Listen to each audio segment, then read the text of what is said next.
to economics or not. La parola onorevole. Thank you, Mr. Bullman. Mr. Tremosa, for 1.5 minutes. Thank you very much. Current financial crisis offers the opportunity to make clear headway in the process of European integration. I want to focus my intervention in the creation of an European common treasury for the Eurozone countries. This would be a clear improvement of the institutional framework for the European economic governance. I know that this is a very delicate issue for some countries, but we will have to deal with it in the forthcoming years.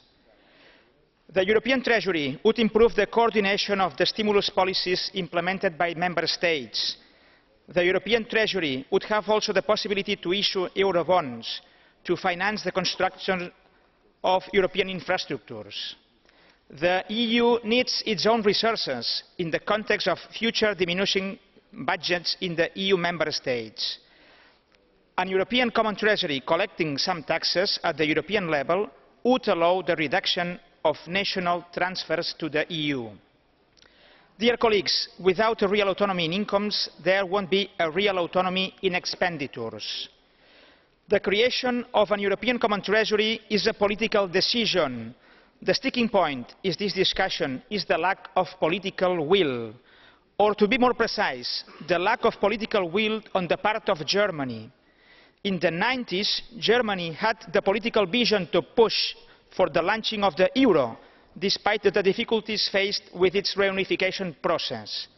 In my opinion, Germany should lead now a move towards a common European treasury. Moltes gràcies.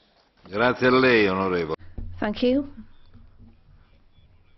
Now, Mr. Strajček, for 1 minute. Mr. President, listening to this long debate, I think that the people who